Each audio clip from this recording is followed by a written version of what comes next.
traffico è lento nell'ora di punta e via. Mi bastano 10 minuti per giungere a casa, la nostra. La chiave l'hai messa senz'altro lì sulla finestra.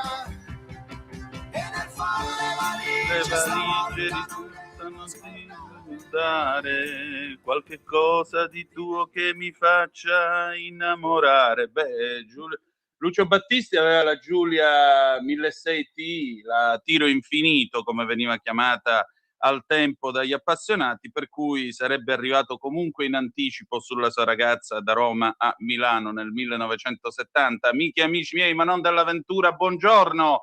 Siete sulle magiche onde di Radio Libertà, questa è la rassegna stampa, io sono Antonino Danna e in sostituzione accidentale del nostro Semivarin che tornerà domattina, e questa è la puntata di oggi, giovedì 28 maggio dell'anno del Signore 2026, sono le 7:34 minuti e 35 secondi. Ragazzi, ma stanotte siete riusciti a dormire un caldo porco che la metà bastava? Fatecelo sapere al 340 670 9659 per le vostre zappe o WhatsApp, che dir voglia, anzi.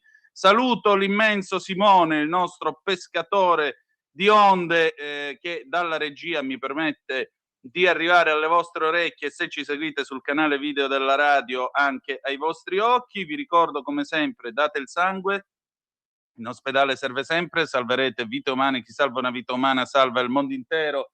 Secondo appello, radiolibertà.net, fesso chi non lo legge perché vi perdete un bellissimo giornale online dove ci sono i Liberamente, il direttore responsabile Giovanni Sallusti, gli Autodafé di Giulio Cainarca, la rassegna stampa di Semivarin, videopillole e molto altro ancora. Radiolibertà.net is the place to be, signore e signori.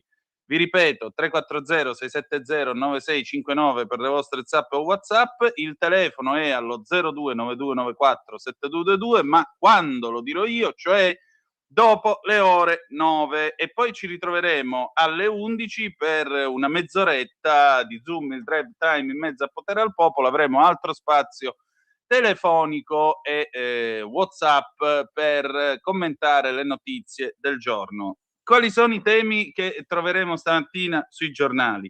Intanto l'aggressione che è avvenuta in quel di Milano Certosa, una vicenda veramente drammatica che pone ancora una volta al centro il tema della sicurezza. Quello che è successo stanotte tra Iran e Stati Uniti, sì, d'accordo, qua si parla ancora di trattativa, ma stanotte se le sono suonate di santa ragione. I giornali, ça va sans dire, non possono raccontare ciò che è avvenuto nelle ore antelucane, ma abbiamo qui l'ANSA e la BBC e Iran International che ce lo racconteranno. Sostanzialmente c'è stato ieri un attacco americano contro il porto iraniano di Bandar Abbas, che si trova proprio vicino allo stretto di Hormuz, e gli iraniani nel corso della notte hanno attuato una retaliation, una vendetta, colpendo una base americana. C'è stato anche una serie di scambio di droni, lanci di droni, insomma, diciamo che il momento è stato quello che è stato. Avvenire stamattina pubblica in prima pagina, lo possiamo dire, uno scoop, perché racconta di Pickaxe Mountain, questa montagna che si trova vicino a Natanz, dove a quanto pare il deposito dell'uranio impoverito è ancora intatto, malgrado sia stato bombardato a suo tempo, e di conseguenza l'uranio impoverito e la bomba atomica iraniana rappresentano ancora un pericolo concreto. La legge elettorale, l'Islam politico, e poi ancora Francesca Musacchio sul Tempo, i passaporti per i clandestini. C'è un mercato nero dove tu puoi trovare un passaporto a buon mercato. Zapatero, che era l'idolo della sinistra ben pensante e che invece a quanto pare era pronto per scappare con la grana in Venezuela, e poi ancora gli scioperi che ci saranno nei prossimi giorni. Cominciamo adesso con le agenzie, ecco qua l'ANSA. Medio Oriente, attacco USA in Iran, Teheran spara su 4 navi a Hormuz e colpisce una base americana. Gli USA sanzionano l'agenzia iraniana Persian Gulf Strait Authority, l'organismo creato per gestire le richieste di transito attraverso lo stretto. Teheran svela la bozza d'accordo, il gelo di Trump, poi in realtà Trump ha detto che non era vero assolutamente niente, per cui l'Ucraina, l'UE accelera sull'adesione di Kiev, Tajani favorevoli ma prima i Balcani, stop della Lega, Zelensky scrive a Trump più munizioni contro i missili russi. Arriva il Bignami bis, la legge elettorale in aula dal 26 giugno, l'ira delle opposizioni. Tra l'altro sul Corriere della Sera c'è un'intervista a Calenda che dice io non mi butto né a destra né a sinistra, saremo equidistanti. Ma voi, e qui si apre un dibattito, 340-670-9659. Voi nel centrodestra per le prossime elezioni chi vorreste in coalizione, Vannacci o Calenda? Gianmarco Centinaio, che non mi pare propriamente l'ultimo arrivato, ha detto chiaramente Calenda. Voi chi e perché? Scriveteci 340-670-9659. Il caso, lo scranno dedicato a Matteotti, lite sulle assenze alla Camera, PD, AVS, voti banchi di Fratelli d'Italia, dal partito ribattono, guardate in casa vostra. Insomma, ogni scusa è buona per tirare fuori il fascismo ancora una volta. La BBC, che apre appunto con quello che è successo stanotte, le forze armate americane hanno compiuto dei nuovi attacchi contro l'Iran, colpendo un sito militare a Bandar Abbas, che è una città strategica sul mare. Il comando centrale americano dell'area del Golfo, il CENTCOM, ha dichiarato che le sue forze hanno anche abbattuto 4 droni suicidi iraniani che rappresentavano una minaccia nello stretto di Hormuz. Il sito che è stato colpito a Bandar Abbas stava per lanciare un quinto drone, sempre secondo il CENTCOM. Le agenzie stampa iraniane riferiscono che le esplosioni sono state udite nella zona est della città. L'attacco arriva nel bel mezzo di un cessate il fuoco molto fragile tra Stati Uniti e Iran e i negoziati che si stanno ormai prolungando per chiudere questa guerra che dura già da 3 mesi. Questa guerra che ha anche strozzato il traffico nello stretto di Hormuz e ha portato a livelli assurdi i prezzi globali dell'energia. È la seconda volta in 3 giorni che gli Stati Uniti attaccano degli obiettivi in Iran, dicendo che gli attacchi sono stati condotti in via di autodifesa. Le nuove ostilità minacciano il cessate il fuoco. Il CENTCOM ha descritto le sue azioni come misurate, puramente difensive, intese a mantenere il cessate il fuoco. Diamo anche un'occhiata a Iran International, sempre su quello che è avvenuto questa notte, mentre noi per motivi di fuso orario bellamente si dormiva. Ecco qui, i Pasdaran, dice Iran International, dicono di aver colpito una base aerea americana in risposta a quello che è stato descritto come un attacco ostile da parte delle forze armate americane su un sito vicino l'aeroporto di Bandar Abbas. Trump ha dichiarato che lo stretto di Hormuz sarà aperto immediatamente sulla base di qualunque accordo con l'Iran, resteranno acque internazionali che non saranno controllate da nessun paese, mentre gli Stati Uniti si occuperanno di monitorarlo. Trump ha anche detto che in nessun modo ci sarà un allentamento delle sanzioni o dei soldi per Teheran a seguito degli attuali colloqui, aggiungendo anche che Washington manterrà il controllo dei fondi iraniani, quelli che hanno congelato, fino a quando l'Iran non si comporterà adeguatamente. Il segretario di Stato Rubio aggiunge che la diplomazia rimane l'opzione preferenziale di Trump e che ci sono stati alcuni progressi verso un accordo con l'Iran, ma ha avvertito che Washington ha altre opzioni se i colloqui non dovessero portare a nulla. Pete Hegseth, il segretario della guerra, invece dice che gli Stati Uniti sono pronti a riprendere l'azione militare se i colloqui falliscono e dice che gli attacchi e il blocco navale hanno danneggiato l'economia e le forze armate iraniane e hanno spinto Teheran a negoziare. 9 minuti fa, vedete qui appunto Iran International, questo parlamentare iraniano Kamran Ghazanfari ha detto che un possibile accordo tra l'Iran e gli Stati Uniti non significherebbe la fine della guerra. Questo perché Teheran non si fiderebbe di un accordo con Washington e ha avvertito di non essere troppo ottimisti a proposito dei colloqui. Altra cosa che vi dico è che appunto l'annuncio dato dai Pasdaran di aver colpito una base aerea americana in risposta a quello che è stato descritto come un attacco ostile delle forze armate americane su un sito vicino all'aeroporto di Bandar Abbas, avvenuto poco prima. Questo secondo un comunicato stampa che è stato pubblicato dalla sua agenzia, l'agenzia legata ai Pasdaran, la Tasnim.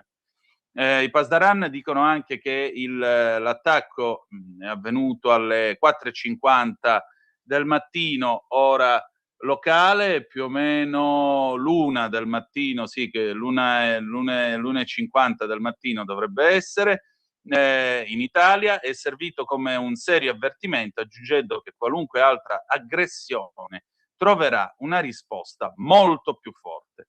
Il Kuwait informa anche che le difese aeree del paese stanno abbattendo, almeno 2 ore fa stavano abbattendo e stavano rispondendo a degli attacchi ostili missilistici e a base di droni, aggiungendo anche che il suono delle esplosioni che sono state udite dalla popolazione sono l'effetto delle operazioni di intercettazione operate dai sistemi di difesa aerea. Tanto io vi dovevo con le agenzie, adesso andiamo a vedere le prime pagine dei quotidiani italiani, le 7:44 minuti e 44 secondi, sempre sulle magiche onde di Radio Libertà e sempre nella rassegna stampa. Eccolo qui, Avvenire, il quotidiano dei vescovi, con lo scoop, lo possiamo dire, il fatto, reportage da Teheran sui luoghi in cui il materiale radioattivo viene trattato. Il primo raid degli USA non li avrebbe distrutti.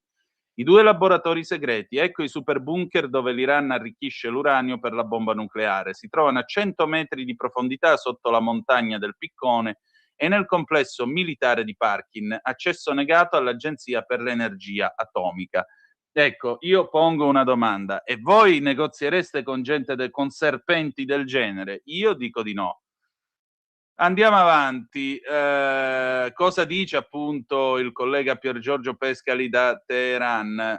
A sud di Natanz, nel cuore dell'altopiano iraniano, sorge una montagna chiamata Monte del Piccone, per gli occidentali Pekex Mountain.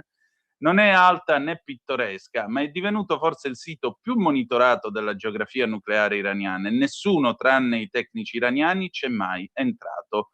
Oggi Pickaxe Mountain è la struttura più intatta del programma nucleare iraniano, ma c'è un'altra struttura altrettanto irraggiungibile e misteriosa, a soli 30 km da Teheran.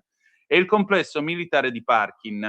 La parte cruciale si chiama Talegan 2. Agli ispettori della IEA non è mai stato permesso visitare l'edificio. Nell'ottobre del 24 Israele colpì l'area, ma la ricostruzione cominciò quasi immediatamente. Forse sarebbe il caso di fargli un'altra passata. Camera, nuova proposta in aula il 26, legge elettorale 2.0, il governo si divide sull'Ucraina nell'UE, fotonotizia a centropagina, i lavori dell'IA, l'intelligenza artificiale, il consulente etico, le ricadute dell'intelligenza artificiale, le riflessioni sulla Magnifica Humanitas, l'enciclica di Papa Leone. Io vi invito seriamente a dargli una letta. Sì, è un testo molto lungo, molto corposo, ma vedrete che resterà nella storia della dottrina sociale della Chiesa. Cimitero di Campobasso, cura le tombe dei nonnati, un premio per Giannino. Corriere della Sera, Trump gela l'Iran sull'intesa, Teheran annuncia pronta la bozza d'accordo con la soluzione per Hormuz, il leader USA, falso. L'UE spinge per l'ingresso di Kiev, no della Lega, ma la Premier va avanti. L'allarme dell'FMI, del Fondo Monetario Internazionale sull'Italia, la tela di Meloni e Fitto per convincere l'Europa sui fondi per l'energia, il bilancio delle amministrative, veti e alleanze, è iniziata la marcia verso le elezioni. Di spalla il testo della maggioranza, l'ira delle opposizioni, pronta la legge elettorale, i partiti devono indicare chi è il candidato premier. Milano, lite sulla sicurezza, Salvini attacca, l'inseguimento e le coltellate, il 22enne ucciso dalla gang in quel della stazione di Milano Certosa. Il congresso di Chicago, cure anticancro, ecco gli studi sui nuovi farmaci. Fotonotizia a centropagina, lo vedete, bello azzimato come sempre. Davis, tu che ci ascolti da Malaga dopo le 9, faccela una telefonata che così ci racconti un po' cosa si annusa in giro in Spagna. Eccolo qui, Pedro Sanchez, il leader a Roma dal Papa, severi in caso di irregolarità, la polizia nella sede del Partito Socialista Spagnolo, il mese terribile di Sanchez. E poi in alto qui, domani la lettera su 7, Mattarella scrive agli studenti della maturità, svolta e fiducia. Bene ragazzi, ve lo dico io, è tutta una farsa, non vi preoccupate. Non lo dimenticherò mai. Il primo giorno, tema di maturità del 1998, la madre di una candidata, non dirò chi per carità di patria, che si presenta con il vassoio di dolcetti e lo depone sulla scrivania dei commissari. In quel momento siamo diventati tutti adulti e abbiamo capito che cos'è l'Italia. Il Fatto Quotidiano, eccoci qui, Del Mastro e Company, dopo MPS c'è il bis sulle chat con Carroccia, zitti zitti ridanno l'immunità ai politici, gli intoccabili, PM vogliono i colloqui sulla bisteccheria, destre pronte al no, Cassano, ex presidente della Cassazione, le strette per cronisti e toghe intaccano pure la Costituzione. Basta con sto giornalismo a base di intercettazioni, vi prego. Il Giornale, eccoci qui, le prove dell'invasione, l'Italia che verrà, anzi che c'è già, polemica sulle strade bloccate dai musulmani che festeggiano il sacrificio. Oggi un nuovo sciopero, paese fermo per Gaza. Il voto delle periferie, Venezia, lezione ai radical chic. La mossa di Palazzo Chigi, sprint sulla legge elettorale, servirà a indicare il premier. Il governo presenta il testo, liste inammissibili senza il nome del leader. Il premio scatta al 42%. Cosa dicono i sondaggi? Sinistra gelata, gli astenuti guardano a destra. Ancora, 22enne accoltellato in stazione, le gang uccidono ancora, Milano in mano ai Latinos. Fotonotizie a centropagina e lui se ne va in Vaticano, Spagna perquisita la sede socialista, Sanchez assediato, eccolo qua, mentre sta colloquiando gioiosamente con Sua Santità il Papa. Trattative ancora in salita, Trump smentisce le invenzioni iraniane, nessuno avrà il controllo di Hormuz. Il tempo che riecheggia il titolo dell'ultima intervista di Pierpaolo Pasolini a Furio Colombo, signore e signori, eccolo qua, e siamo tutti in pericolo, ecco, come nel 1975. Belgio Europa, l'attivista pro-remigrazione Dries van Lakenove viene condannato per la seconda volta per discorso d'odio. La sua colpa, aver citato dati veri sul rapporto tra immigrazione e crimine. In quest'UE è sempre più difficile difendere la libertà di parola. Vorrei ricordare alle anime belle che J.D. Vance era venuto in Europa e aveva fatto posso esprimermi, sì, un fondello grosso così ai vari lideracci europei dicendo loro: ragazzi, vi state completamente impiccando da soli a livello intellettuale, perché se non c'è più la libertà di parola siamo tutti in pericolo, appunto. Di spalla l'inchiesta di UN Watch, ONU, quegli esperti pagati dai regimi per pilotare i report sui diritti umani. Ma guarda un po', l'inchiesta del Tempo di Francesca Musacchio, su questo torneremo.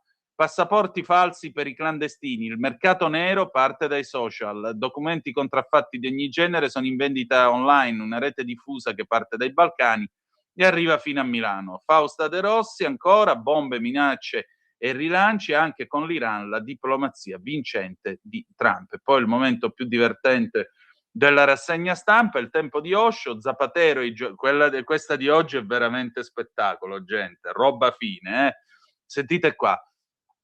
Zapatero e i gioielli della corona, perquisizioni nella sede dei socialisti, Sanchez s'aggrappa alla poltrona. C'è Re Felipe, Re Pennellone, perché quello è alto 2 metri, più alto di me, Re Pennellone che si rivolge alla sua signora, la regina Letizia, elegantissima in rosso.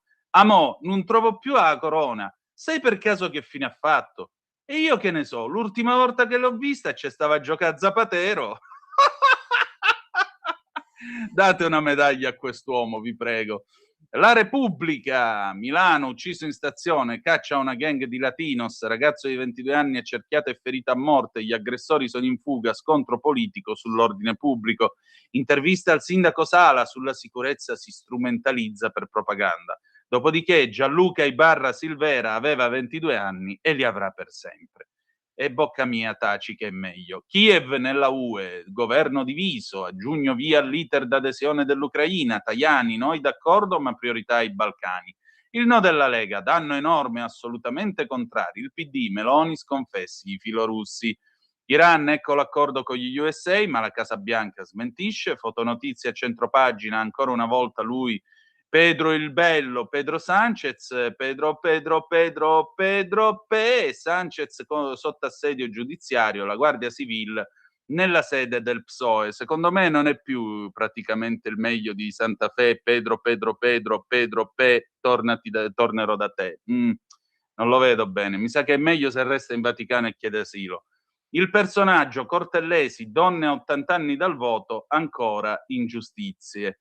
Paola Cortellesi ha fatto questo film certamente interessante, c'è ancora domani, sulla violenza sulle donne, e su quello niente da dire, siamo tutti ovviamente contro la violenza sulle donne. Dopodiché l'idea del finale, che lei va a votare al referendum per la Costituzione, incontra il marito Manesco sulle scale e il marito Manesco se ne torna a casa e non dice più nulla perché lei finalmente è una donna libera, nel 1946 mi pare un po' una forzatura.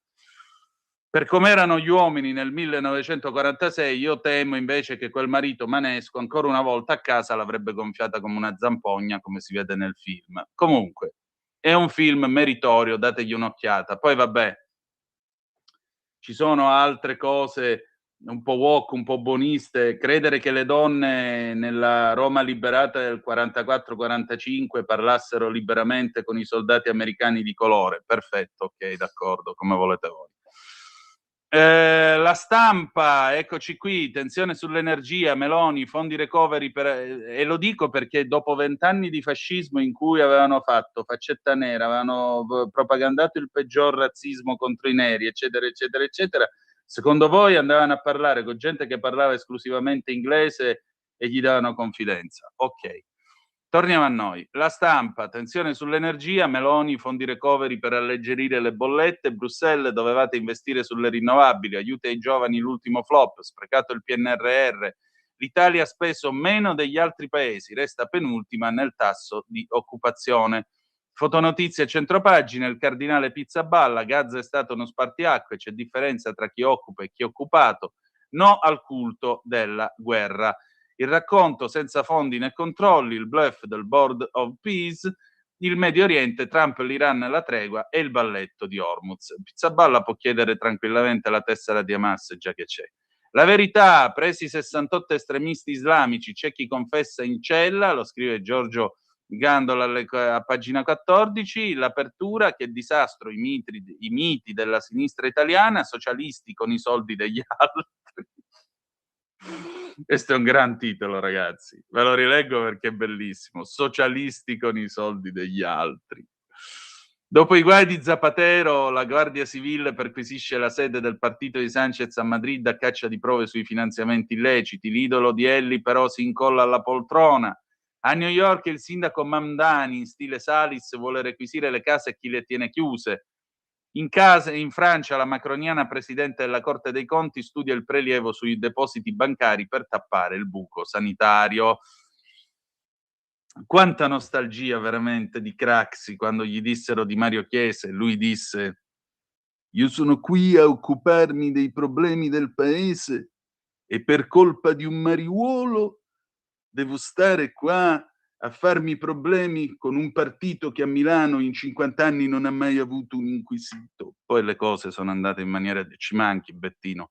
Fotonotizia a centropagina, si allarga l'inchiesta sugli arbitri, silurata l'unica donna, ma era stato rivelato già del tutto in TV mesi fa. Ancora, bomba rosso-verde sul ponte degli italiani, domani il solito sciopero dei trasporti con le motivazioni più varie, pro-Palestina, contro la guerra del governo, eccetera. Sabato paralisi in Trentino Alto Adige, gli ambientalisti bloccano il Brennero, gravi danni al turismo. Chi altri abbiamo? De Gregori ed Henry De Luca, grande Antonello Piroso, De Gregori ed Henry De Luca, 2 colpi da KO per i progressisti. Infine la lobby del vaccino cavalca Ebola e hantavirus, ne scrive il nostro Francesco Borgonovo, la vice capa del CEPI spiega perché le 2 minacce vengono pompate sui mass media, A volte ritorna nel dizionario di Biffi per scuotere i cristiani tiepidi. Il cardinale Biffi era tantissima roba. Libero, sotto scorta, vogliono ammazzare il direttore di Libero, minacce a secchi per gli articoli sugli anarchici morti fabbricando bombe, la solidarietà del premier e dei ministri, difendere la libertà di espressione. Credo che noi si sia tutti d'accordo. Solidarietà a Mario Secchi, che è un giornalista che non ha paura di un cacchio di niente, e visto che è sardo, avanti Forza Paris, come dicono i Dimonios, la Brigata Sassari, e avanti, coraggio.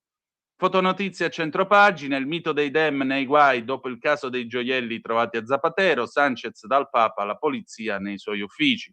Batteria cinese da ricaricare a metà strada da Strasburgo a Bruxelles in 6 ore, notabili UE con l'auto elettrica lumaca. Auguri. Dalla pace ai rifugiati, balcone strapieno di impei e di insegne, troppe bandierine, l'ironia sul comune rosso, il comune è quello di Teramo. Va bene, queste sono le prime alle 7:59 minuti e 13 secondi, avete visto? Siamo pure in perfetto orario. Noi adesso andiamo in pausa e poi torniamo con un pezzone del 1976, Casey and the Sunshine Band, I'm Your Boogeyman. Io lo sono di sicuro il vostro Boogeyman. A tra poco. Stai ascoltando Radio Libertà, la tua voce libera, senza filtri né censura. La tua radio.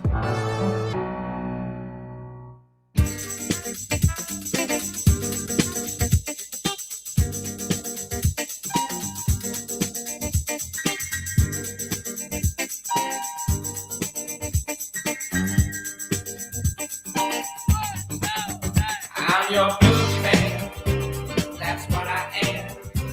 I'm here to do whatever I can. Be it early morning, late afternoon, or at midnight. It's never too soon to wanna please you, to wanna keep you, to wanna do it all for you. I wanna be your brother, boy. I wanna be the one you love most of all. Oh yeah. I'm the boogeyman, I'm the boogeyman. Turn me on. I'm the boogeyman, I'm the boogeyman. I'll do what you want. I'm the boogeyman, I'm the boogeyman. Turn me on. I'm the boogeyman, I'm the boogeyman.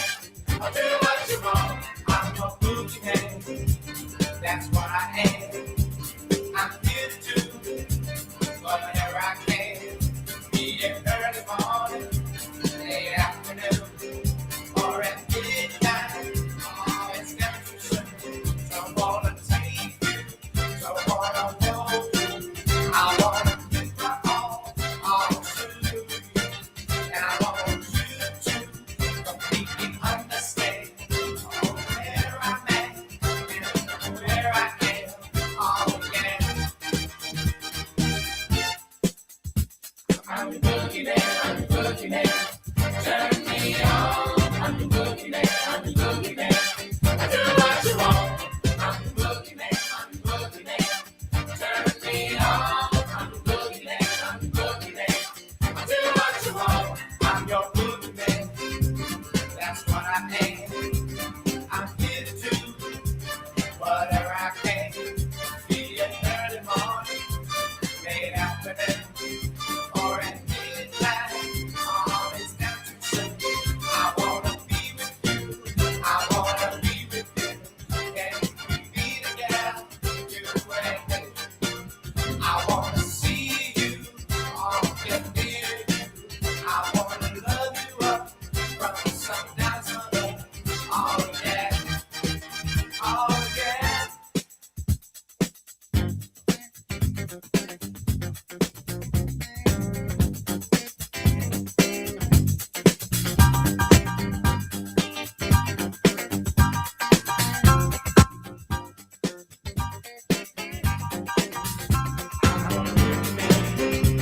That's where I am. I need you wherever I am.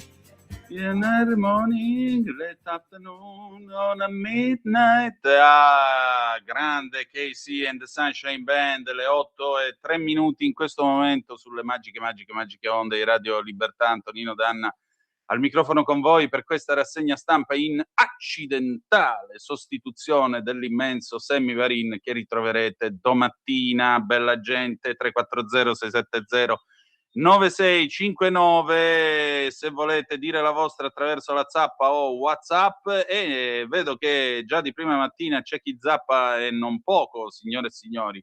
Allora, io vi avevo chiesto Calenda o Vannacci e voi mi rispondete. Eccoci qua. Dani da Como, buongiorno cara. C'è Antonino come alleato del centrodestra, assolutamente non Calenda, soggetto ininfluente che non ha ancora trovato la sua collocazione, ma 1000 volte Vannacci. Il problema è che la destra, Lega compresa, ha paura del generale. Per me è meglio includerlo che escluderlo per evitare la mitizzazione del personaggio. Paura del generale, non lo so, secondo me la destra italiana ha un grosso problema, almeno una parte della destra italiana. C'è una parte della destra italiana che ha superato la sessantina più o meno, che magari per i ricordi dei racconti del nonno o del papà è convinta davvero che quando c'era lui dormivamo a porte aperte, i telefoni arrivavano, e i treni arrivavano in orario. Io non credo, ti dico la verità, io non credo a questi miti di quello che arriva il generale con la sua divisa, dà una ginocchiata e mette tutto a posto. Non è così che funziona nelle democrazie, non ha mai funzionato così. Aggiungerei anche un'altra cosa. Questa cosa di mitizzare l'uomo forte al comando, comunque quello che ha la soluzione pronta, è la stessa cosa che ho sentito da chi telefonava a Zoom o comunque in radio e diceva: "Ah, adesso arriva Paragone, prendiamo il 20%, la Lega viene spazzata via". E s'è visto. È come s'è visto la fine che hanno fatto i 5 Stelle, tra parentesi. Quindi, non lo so, io non credo molto a queste cose. Ancora, io Pietro da Bergamo scelgo Vannacci tutta la vita. Calenda è come Tajani, né carne né pesce, aspettano l'onda se andare di qua o di là. Vannacci perlomeno ha gli attributi esagerati, così esagerati che sta facendo campagna acquisti dentro la Lega. La Lega che gli ha dato un seggio, lo ha portato a Bruxelles, lo ha reso vice segretario e adesso lui ringrazia prendendosi i parlamentari. Beh, se per te è qualcosa con gli attributi esagerati, credo che abbiamo una visione diversa di attributo esagerato. Se l'Iran non si libera degli ayatollah, tutta la diplomazia del mondo non andrà mai da nessuna parte. Marco da Milano. Ancora, Avvenire, il giornale scrive i luoghi segreti dell'uranio, ma se sono segreti, come fanno a sapere dove sono? Ah, guarda, mio anonimo amico o amica che mi scrivi, sto leggendo in queste notti Tutti gli uomini del presidente, il libro di Woodward e di Bernstein, riguarda l'inchiesta sul Watergate che portò poi alle dimissioni di Nixon. E a un certo punto c'è sta scena di questo tizio della CIA che chiama Woodward e gli dice: ma tu come fai a sapere che tal dei tali maneggiava i soldi, parlava con questo, con quell'altro e li distribuiva a quell'altro ancora? Per il semplice e banale motivo che, essendo un giornalista, era andato a intervistare la gente, a interrogarla, a parlare e a prenderli, diciamo così, in castagna in altri modi. Sai, certe informazioni te le puoi procurare, per esempio, anche solo guardando con le varie società che ci sono ora, che fanno la rilevazione a terra via satellite. Se tu vuoi vedere com'è sistemato, com'è combinato l'ingresso del deposito, per esempio, di Natanz in Iran, non c'è bisogno di chiederlo ai servizi segreti italiani, americani o a quello che ti pare. Ci sono fior di aziende cinesi, tu paghi $10 o 10 euro, quello che vuoi, e loro ti fanno vedere, tipo Google Maps, ti fanno zoomare giù fino a una risoluzione a una distanza di 20 metri, 30 metri. Pensa un po' tu quello che si può fare oggi per sapere le cose e per tenere d'occhio obiettivi che altrimenti in un tempo venivano tenuti d'occhio solo dai governi con i loro satelliti spia. Ancora, Anna Maria da Vicenda, assolutamente no Calenda e no generale pieno di boria, diciamolo al generale che tra dire il mare c'è di mezzo il fare, poi alla larga dal traditore. Ancora Giovanni, buongiorno Antonino, buongiorno a te. Il problema non è scegliere tra Vannacci e Calenda, il problema sarà chi vorrà Vannacci con sé. Scusate, ma qui si parla tanto di chi vuole Vannacci con sé, di chi vuole... perdonate, una domanda. Qual è il suo programma? Perché per sua stessa ammissione il partito non esiste. Ieri si è presentato, avantieri si è presentato in conferenza stampa al Pirellone e ha detto che faranno l'assemblea costituente del partito il 13 e 14 di giugno. Ha detto che potremmo comprare la benzina pagandola 40 centesimi in meno, ma non ci ha detto dove né tantomeno da chi. Poi scusate, ma questo signore che cosa mi propone in tema di tasse, in tema di lavoro, in tema di sviluppo? Perché vedete, se io vado da Alberto Gusmeroli, se lo chiamo adesso e gli dico scusate, scusi onorevole Gusmeroli, ma lei in tema di tasse che mi propone? E quello mi fa una lezione universitaria dalle rottamazioni, tutto quello che ha fatto nel corso di questi 4 anni, eccetera, eccetera, eccetera. A qualcuno mi sa che le rottamazioni sono servite. Io dico di sì, c'è tutto un mondo di piccole e medie imprese, di piccoli imprenditori, di partite IVA che grazie alle rottamazioni hanno avuto la possibilità di rifiatare. Forse bisognerebbe dire grazie a uno che fa una roba del genere, con buona pace di quelli che dicono che è una misura fatta per favorire gli evasori. Evasori un cacchio, se permettete. Per cui, voglio dire, vogliamo parlare di sviluppo del paese. Lo sapete che in questo paese l'82% delle imprese non usa l'intelligenza artificiale. Noi ci stiamo candidando a ospitare la Gigafactory dell'IA che cambierà completamente la produttività nel paese e se vogliamo anche il nostro stile di vita. Ecco, oltre a dire non vogliamo gli immigrati clandestini, bene, e mi pare che siamo tutti d'accordo su questo, che altro c'è di sostanza? Niente. Cioè, a me non me ne frega niente della decima Mas di quando c'era il Duce. Il Duce l'hanno impiccato a testa sotto 81 anni fa, è una storia finita. Io preferirei guardare all'Italia del 2050, non all'Italia del 1945. Ma poi, per carità, ognuno vede quello che vuole.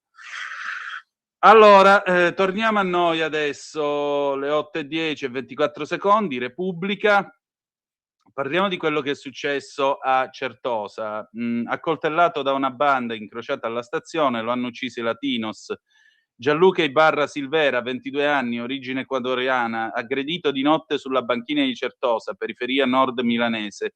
Scatta la caccia ai killer. Che cosa è successo? Gianluca Ibarra Silvera torna sui binari dopo aver accompagnato a casa papà Wilmer in fondo a una serata gonfia di birre a poco prezzo. Accanto al ragazzo, 22 anni, è un lavoro come allestitore di stand per fiere e mercati nella piccola impresa di famiglia, c'è il fratello ventenne Gianfranco e un amico. Mentre aspettano il treno che dovrebbe portarli a Segrate, nell'Interland Est dove vive la mamma separata dei due ragazzi, notano il gruppetto di una decina di ombre che li aveva insultati poco prima all'uscita del parcheggio della Grande Esselunga. Sono latinos come loro, nati a Milano da genitori ecuadoriani di Milagro, ma abbigliamento e cappellini tradiscono l'appartenenza della banda. E c'è un ragazzo uno solo col passamontagna in testa che urla siamo i Latin King, siamo i re di questa zona. Pandiglia, codice violento importato da oltre Atlantico, che a Milano ha attecchito a inizio secolo e periodicamente ritorna. Gli insulti non saziano la loro aggressività. Parte un lancio di sassi verso i tre ragazzi che intuiscono il pericolo imminente e scappano. Ma tra i binari 5 e 6 Gianluca inciampa in una traversina, cade e viene raggiunto dal branco. Tra le mani spuntano lame e cocci di bottiglia, forse forbici, lo colpiscono alle gambe, una trentina di fendenti, compreso quello che recide l'arteria femorale. È il minore Gianfranco a chiamare il 112 alle 22:15 di martedì, ma non c'è più tempo per evitare la morte per dissanguamento poco dopo l'arrivo al Fate Bene Fratelli. Tra i lampeggianti e lampioni che illuminano di blu e d'arancione il fascio di binari arrivano gli specialisti della squadra mobile, guidati dal dirigente Alfonso Iadevaia, e le tute bianche della scientifica. Oltre a diversi cocci vengono repertati sulla massicciata 2 coltelli. Uno di questi è insanguinato. I rilievi di laboratorio diranno se è direttamente collegata al delitto e soprattutto se sul manico sono presenti impronte digitali utili a un confronto con mano assassina.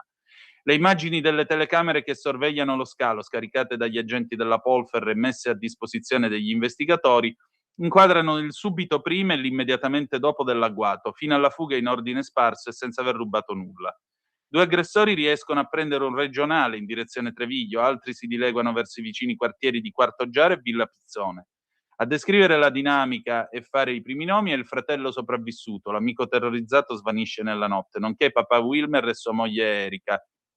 Ho proposto a Gianluca e Gianfranco di dormire da noi, racconterà quest'ultima, anche perché in stazione c'era quel gruppo, ma hanno risposto che volevano andare a casa.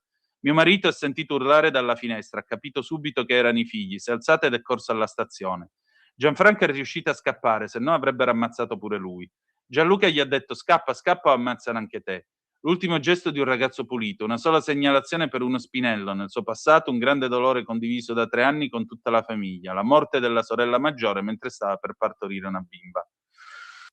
Abbiamo poi l'intervista al padre. Io non voglio entrare nel dolore di quest'uomo che rispetto profondamente, solo le sue uniche parole che vi lascio. Gianluca era un ragazzo d'oro, un grande lavoratore. Dopo la scuola ha iniziato subito a lavorare con me. Lo voglio dire a tutti, Gianluca non faceva parte di nessuna gang. Cosa chiede adesso? L'unica cosa che voglio è che la morte di mio figlio non resti impunita. Voglio giustizia. È drammatico tutto questo perché, se ci fate caso agiscono sempre in gruppo, come quegli altri 5 che hanno pestato il professore a Parma, il professore che poi ha deciso di non denunciarli e secondo me ha sbagliato, perché devono imparare che c'è una responsabilità. Ma come vedete questo è il loro coraggio. Il coraggio ce l'hanno solo se vanno in gruppo, se sono da soli si cacano sotto e questo è indicativo. E guarda caso tutti con le lame, tutti con qualcosa addosso. C'è qualcosa che sta andando un po' troppo fuori controllo in Italia, soprattutto con certi nuovi arrivi. Spiega ancora Repubblica, non è solo roba di Maranza o Pandiglias, i giovani lupi sono trasversali, italiani talvolta di prima e seconda generazione, italiani comunque. Beh, questo è da discutere, amici di Repubblica. E le vittime pure. Questo Gianluca Barra Silvera, 22 anni, famiglia equadoregna, nato a Milano, uno che lavorava come operaio ad allestire gli stand, che è un lavoro molto milanese. Eppure il coetaneo è vittima Davide Simone Cavallo, però studente della Bocconi, ferito nell'ottobre del 25 in Corso Como. Ci ha grandemente stupito con una lettera il suo dire ho compassione per loro, li abbraccio, l'abbraccio c'era stato davvero, con gli aggressori in tribunale, lui appoggiato ai bastoni che gli permettono di camminare, i 2 dietro le sbarre, uno Alessandro Chiani e uno di Monza. Allora a Milano sono ancora possibili questi miracoli, che uno accoltellato perdona i suoi aggressori, ma se appena si va dalle parti di Come, ancora ieri sera all'alba dell'apertura delle discoteche famose, ecco arrivare i ragazzi che vogliono solo fare serate e quelli che invece aspettano il momento giusto, la rapina dei 50 euro, solo lo sgarbo, il mancato rispetto per attaccare. E uno, di Sesto San Giovanni, 23 anni, raccontava ieri sera in via Rosales che a me non me ne frega niente di chi ha la mia età. Io fatico per campare, faccio le pulizie e pure il badante, non sempre ma lo faccio. Io fatico e poi a Milano ci sono delle regole. E quali regole? Spiegaci allora. Questi bene in famiglia, foderati di soldi e con la loro carta di credito personale, che vengono prepotenti e pretendono, non li sopporto, sono un oltraggio a me e agli altri. Gli altri sono quelli che non possono, che non hanno accesso libero all'area C, che non hanno i soldi per la serata e quindi se li prendono. Allora c'è tutta questa violenza grande. Fino a qualche tempo fa si pensava fosse solo una questione di soldi, oggetti firmati, le scarpe, subito, da rapinare in fretta e bene. I poveri verso i ricchi. Invece è materia da sociologi ormai. I raid, solo un paio d'anni fa, un ricco veniva lasciato nudo in mezzo alla strada, via la t-shirt, i pantaloni, le scarpe molto costose, l'orologio, telefono e pure i contanti. Per mesi abbiamo raccontato le incursioni di gente, quasi sempre minorenni, arrivati da Bergamo o anche da Verona o solo da San Siro, Milano, spogliavano i coetanei, i fortunati scappavano sugli stessi treni da cui erano arrivati, Garibaldi, stazione così comoda, per godersi il bottino. Ancora l'intervista a Beppe Sala, il sindaco di Milano, il quale dice speriamo una volta per tutte che non si usino situazioni gravi come questa per le solite strumentalizzazioni. C'è da combattere una criminalità che è diffusa non solo a Milano ma nel nostro paese. Nessuno di noi sminuisce la situazione. La preoccupazione c'è. Sono in contatto con prefetto e questore, però bisogna passare oltre la logica degli schieramenti. Il problema è di tutti. Serve certezza della pena. Chi delinque deve scontarla. Vediamo troppe situazioni in cui chi commette un crimine efferato è stato fermato più volte senza un giorno di detenzione. Dall'altro lato, però, come mi insegna Franco Gabrielli, se non fai prevenzione e non lavori meglio sull'integrazione, non ottieni granché.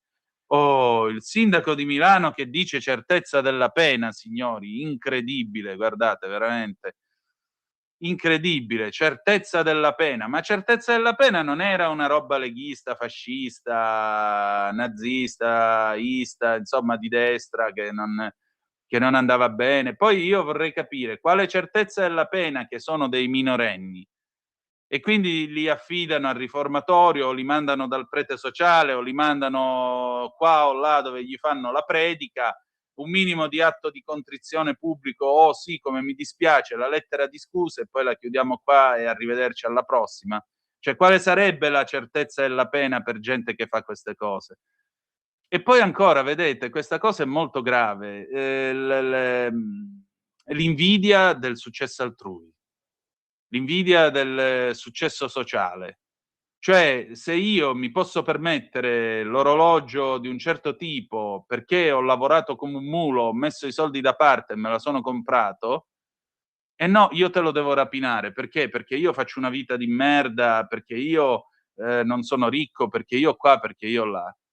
Andiamo molto male, è una mentalità veramente da terzo mondo questa qui. Se si diffonde siamo finiti, perché non c'è più niente, è proprio la negazione totale del merito, la negazione totale dell'idea capitalistica di spingere l'individuo a migliorarsi. Cioè, è tutto fuorché un'idea capitalista, anzi un'idea proprio comunista, se permettete. E che cosa succede invece dall'altro lato? Lo scontro ovviamente su quello che è avvenuto. Poco dopo la notizia della morte di Gianluca Ibarra Silvera, scrive il Corriere della Sera, l'assessore regionale alla sicurezza Romano La Russa rilancia l'installazione di metal detector nelle stazioni, nelle metropolitane e nelle zone della Movida. Siamo disponibili a fornirle gratuitamente alle polizie locali, dice l'esponente di Fratelli d'Italia, fratello di Ignazio, presidente del Senato. Il vice premier Matteo Salvini, che sui social parla di altro sangue e altra violenza in stazione per mano di bande di balordi stranieri, annuncia che il governo starebbe lavorando per raddoppiare la presenza di forze dell'ordine e personale di FS Security sui treni e nelle stazioni. La violenza quotidiana è diventata intollerabile. Il sindaco Giuseppe Sala prova subito a smontare la proposta dei metal detector, definendola un'idea buttata lì. Inviterei tutti piuttosto a pensare a quello che si dice per non avere 30 secondi di visibilità, attacca il primo cittadino. Sala però evita di minimizzare il problema sicurezza. Nessuno ha mai parlato di percezione, replica chi accusa Palazzo Marino di aver sottovalutato l'emergenza criminalità. Un problema c'è, non solo a Milano ma nel paese. Poi aggiunge che serve più rigore perché troppa gente commette reati e resta in giro. Più politico l'affondo del governatore lombardo Attilio Fontana, che punta il dito contro una certa politica, re a suo dire di aver negato per anni il problema sicurezza. Si è sottovalutato ciò che stava emergendo. Scusate, ma Sala non è quel sindaco di Milano, o forse era suo fratello gemello? Fatemelo sapere al 340-670-9659. Non era forse lui quello che aveva detto che a Milano il tema della sicurezza era una questione percepita? E ora invece vuole la certezza della pena. Secondo me è suo fratello gemello, però smentitemi pure. Sui metal detector però Fontana resta prudente, non so se tecnicamente sia fattibile. Dal fronte delle opposizioni nazionali parte invece il contrattacco contro il governo. Il leader 5 Stelle Giuseppe Conte afferma: il tempo degli slogan e dei decreti sicurezza propaganda è scaduto da 4 anni, disse lui che si era fatto fotografare insieme a Matteo Salvini, allora suo ministro dell'interno, quando venne applicato il primo pacchetto sicurezza. Vabbè, durissimo anche Matteo Renzi, che ironizza sui decreti a settimana e attacca il governo sostenendo che poliziotti e carabinieri rimangono fermi in Albania mentre la sicurezza della Meloni funziona solo per TikTok e Instagram. Da sinistra arriva infine l'affondo di Nicola Fratoianni, decreti anti-rave, norme contro gli attivisti climatici, ma meno poliziotti nelle strade. Cosa sto sentendo? C'è addirittura Fratoianni che vuole i poliziotti nelle strade. Ma come? Ma se per una vita li avete voluti disarmare i poliziotti? Io mi ricordo un dibattito del 77 da Costanzo, a bontà loro. Se avete tempo cercatelo nelle teche Rai o su YouTube, forse si trova, tra Francesco Cossiga, allora pace all'anima sua, immenso Cossiga, immenso, quanto manca uno così, ministro dell'interno, e questa deputata radicale che gli spiegava che i poliziotti dovevano andare in giro disarmati. Nel 1977, ma vi rendete conto? Con tutto il casino che c'era per le strade in Italia a quel tempo. Figuratevi adesso. Va bene, siamo commossi. Andiamo avanti. Altre zappe che voi avete spedito al 340-670-9659. Vannacci, vengo anch'io, no tu no, ma forse era Iannacci, Roberto da Monza. Ancora, perché scegliere tra Vannacci e Calenda? Vanno bene entrambi se riusciranno a contribuire a un programma comune. Forza Italia non è migliore di Calenda, sbaglio? Ecco qua l'amica Antonia che mi scrive: ci sono tanti traditori in tutti i partiti, non capisco perché tutti si accaniscano contro Vannacci. È una persona onesta, capace, a differenza di tanti politici ignoranti e corrotti. Non amo le sue prediche di so tutto io se non la pensa come lei. Chiedo scusa Antonia, perdonami. A me non interessa se uno sia onesto e capace, a me interessa, io valuto il politico per quello che fa, e per quello che mi propone. Per quanto mi riguarda, credo che sia un programma molto embrionale e molto rudimentale. Se per te l'unica cosa che può spingerti a votarlo è rimandiamo tutti a casa, perché io devo andare dalla coppia della Lega quando c'è la Lega vera e voto per quella? Antonino, buongiorno. I complimenti per il tuo lavoro sono dovuti, dice Alessandro a Genova. Grazie, i 200 euro sono sotto il lavandino in bagno. Poco fa hai parlato del professore che non ha querelato gli aggressori. A mio avviso c'è un grosso problema. L'aggressione a un prof dovrebbe essere perseguita d'ufficio, articoli 336 e 337 codice penale. Per cui l'autorità, una volta conosciuto il fatto, avrebbe dovuto procedere a prescindere dal volere dell'offeso. Forse sbaglio, ma un saluto. Ancora, Francesco, buongiorno. Siccome mi è sfuggita la reazione di Salvini sull'omicidio del bracciante straniero da parte di una banda di italiani, mi potrebbe ricordare che disse Salvini? Grazie, Francesco. Andiamo avanti con la nostra rassegna stampa. Dunque, vediamo un po' che cosa abbiamo adesso. Abbiamo parlato di Certosa. Adesso parliamo della legge elettorale, perché dell'Iran ne abbiamo parlato prima. Ecco, no, invece diamo la notizia, ecco, questo scoop di Avvenire che ci racconta questo deposito, i due depositi iraniani, eccoli qui. I siti segreti del nucleare iraniano inaccessibili agli ispettori ai raid, pagina 3 di Avvenire di stamattina. E cosa dice il collega Pier Giorgio Pescali? A sud di Natanz, nel cuore dell'altopiano iraniano, sorge una montagna chiamata Kue Kola Gazla, Monte del Piccone. Gli analisti occidentali la chiamano Pickaxe Mountain.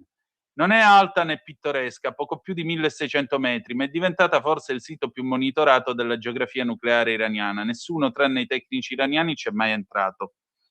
La storia comincia nel 2020, dopo che un'esplosione di cui ancora oggi non è chiara la responsabilità distrusse parte dell'impianto di arricchimento dell'uranio di Natanz. Teheran annunciò l'invenzione di costruire una nuova struttura per l'assemblaggio di centrifughe.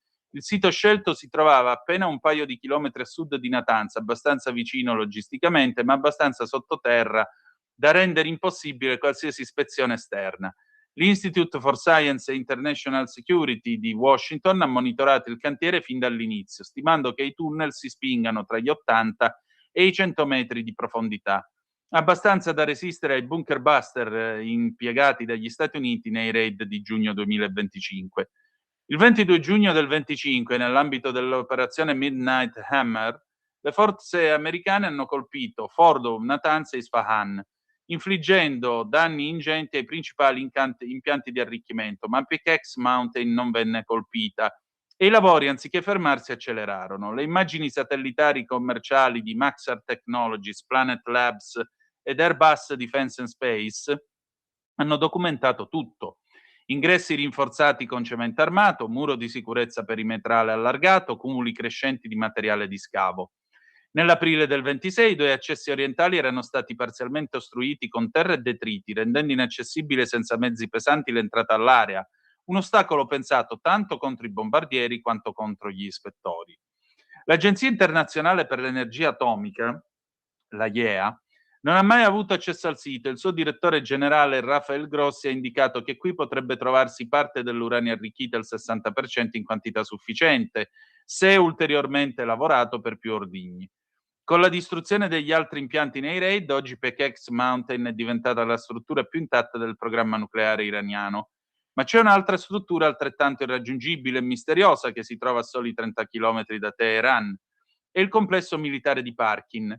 Qui, prima del 2003, l'Iran conduceva esperimenti con esplosivi nell'ambito del piano Ahmad, il programma segreto che secondo la IEA puntava allo sviluppo di un ordigno nucleare. La struttura cruciale si chiama Talegan 2, una camera cilindrica dove fu testata almeno una volta il generatore di onde d'urto, il meccanismo che in una bomba nucleare fa detonare simultaneamente la carica convenzionale attorno al nucleo fissile.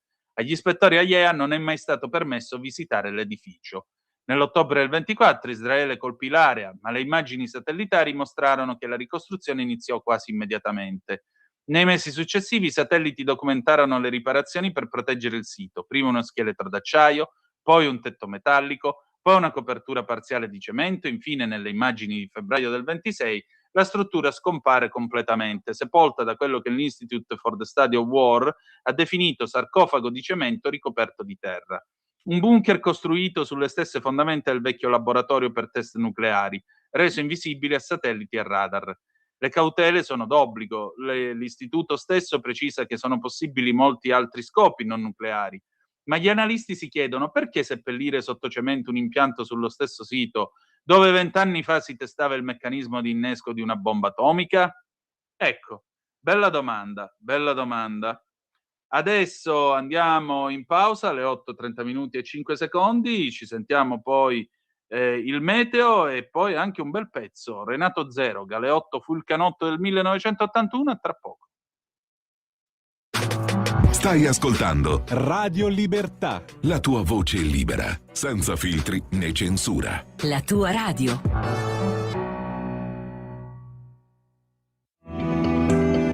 Il meteo.it presenta le previsioni del giorno.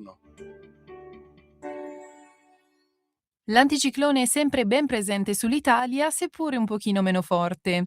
In mattinata avremo sole dominante da nord a sud, con cieli anche sereni. Saranno però possibili dei rovesci, specie tra Emilia e Marche, ma in generale anche su tutti gli Appennini. Nel pomeriggio assisteremo a un aumento del rischio temporalesco, in particolare sui settori nord-orientali del paese e sulla dorsale appenninica, con possibili sconfinamenti alle pianure vicine. Per ora è tutto da ilmeteo.it, dove il fa la differenza. Per tutti i dettagli, come sempre, c'è la nostra app. Una buona giornata da Alessandra Tropiano. Avete ascoltato le previsioni del giorno. Lo amiamo perché ci offre sempre le cose più buone e naturali. Linea Alberto Acerbis. Problemi respiratori, tosse, raffreddore, tosse secca, tosse grassa. Abbiamo il prodotto che ti può aiutare. Bronco Free, la soluzione bevibile alla bava di lumaca, timo, verbena, altea, papavero e marrubio. Un insieme di erbe e di prodotti che aiutano a sciogliere il catarro e a favorirne l'espettorazione in maniera naturale. La tosse è un meccanismo espulsivo naturale che il nostro organismo mette in atto quando all'interno delle nostre vie respiratorie entrano virus, entrano batteri, entrano sostanze che il nostro organismo ritiene dannose. Come fare per calmare la tosse? Bisogna sciogliere il catarro e favorirne l'espettorazione attraverso un mucolitico naturale. La bava di lumaca, infatti, attraverso gli enzimi litici in essa contenuti, aiuta a sciogliere appunto il catarro e aiuta la sua espulsione. Abbiamo un'offerta straordinaria per voi stamattina. Se dite ascolto Radio Libertà e chiamate lo 030 68 40 408, 3 flaconi di Bronco Free a 59 euro, e se dite ascolto Radio Libertà voi non pagate le spese di trasporto e in più avete uno splendido omaggio. Chiamate adesso 030 68 40 408. Stai ascoltando Radio Libertà, la tua voce libera, senza filtri né censure, la tua radio.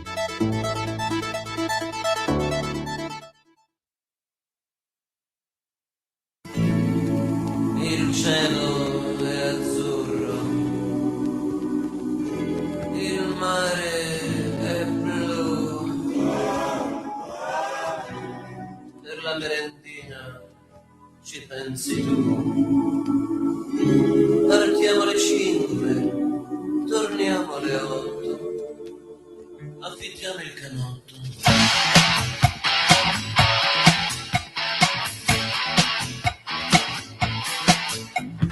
Affittiamoci un canotto e prendiamo il largo verso il mare blu. Oh, cara, remo un po' io, remi un po' tu. Hai portato il gorgonzola, l'emmental, le uova, cioccolata e tè. Oh, cara, cosa farei senza di te? Che idea, sospinti dall'alta marea. Che idea, senza la bussola, che idea. E poi, due punti nell'oceano noi, così vicini ma lontani, nessuno tranne i pesci e cani. Ehi, ma che fai? Non sapevo soffrissi di vertigini. Non mi sbaglio annegando, stai.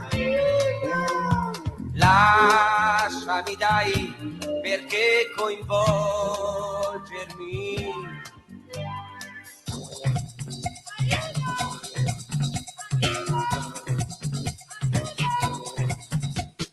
Mentre vai giù, non rammento di te alcuna virtù. Mentre vai giù, io mi sento su. Via le tue mani dal canotto e vai sempre più sotto. Non ti vedo già più, che strana donna eri tu. Immenso Renato Zero, per la vostra calda estate del 1900, scusate, mi viene da disco ringheggiare in questi casi. Per la vostra calda estate 1981 a Disco Ring, al primo posto nella hit parade, 45 giri, Renato Zero, Galeotto fu il canotto. Woo! Scusate, ma a me poi quando parte il momento revival e chi mi tiene più? Le 8, 36 minuti e 30 secondi sulle magiche onde di Radio Libertà. Antonino Danna al microfono con voi per questa rassegna stampa. Ladies and gentlemen, altre zappe che voi avete inviato al 340 670 9659. Eccoci qui. Dunque, buongiorno, è inutile chiudere la stalla quando i buoi sono scappati. Ancora, Marco dalla provincia di Bergamo. Buongiorno Antonino, buongiorno a te. Dopo le ultime elezioni comunali la Lega è in forte calo. L'autonomia è stata una promessa tradita. Molti passano a Vannacci. Scusami, forte calo solo perché c'è stato Vigevano. Mi pare che il partito abbia reagito immediatamente nominando Centinaio come commissario. Torno a ripetere, a voi Centinaio sembra un passante, l'ultimo arrivato, quello è da 36 anni dentro la Lega. Presumo che lo sappia che cosa voglia dire essere la Lega, avere un programma di Lega, eccetera, eccetera, eccetera. Poi, se vogliamo continuare a giocare allo sfascio, giochiamoci pure, perché vedete, è molto facile, è molto comodo dire vabbè, andate tutti a fanculo. Che problema c'è? È comodissimo dire andate tutti a fanculo. Ve lo ricordate i mostri, come dice Ugo Tognazzi a suo figlio nell'episodio in cui gli insegna a essere un furbo, un dritto, no? Dice con un sì ti impicci e con un no ti spicci. Per forza, dice, ma il partito mo in questa situazione, vabbè, con un sì ti impicci, quindi me ne occupo e chi cazzo me lo fa fare? Andate tutti a fanculo, me ne vado altrove verso altri lidi dove starò sicuramente meglio. Buon viaggio, vuoi ti dica. Non so come si dica in lombardo, ma dalle mie parti quando uno se ne va in questo modo gli si dice ventum pup e miccio culo. Traduzione, che tu possa avere il vento in poppa, ma che tu possa anche essere proditoriamente aggredito sul retro da un ben dotato individuo. Ecco, diciamo così.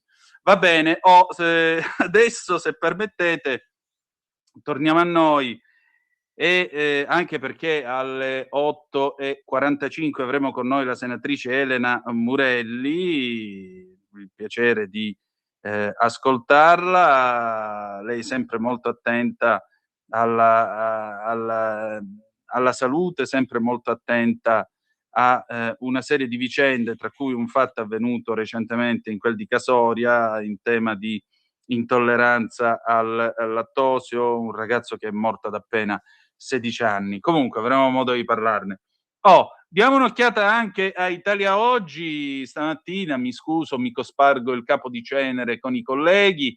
Italia Oggi stamattina, terzo settore ad alto rischio, il 77% degli enti non ha personalità giuridica, quindi gli amministratori possono essere chiamati a rispondere personalmente e solidalmente dei debiti contratti. Ancora, ne scrive De Angelis a pagina 29. Corrado Sapegno a pagina 8, iniziano le prove sulla linea ferroviaria ad alta velocità Brescia-Verona, i treni andranno fino a 250 all'ora, dal mese prossimo al via le corse prova, quindi per fine anno dovrebbero attivarla. Lombardi, dal 1 giugno cortocircuito burocratico sulle nuove scia per avviare l'attività di hotel, affittacamere e campeggi, serve un CIN impossibile da ottenere. La Cassazione, l'avviso d'accertamento per il riclassamento di immobili è nullo se non enuncia le ragioni concrete che lo giustificano.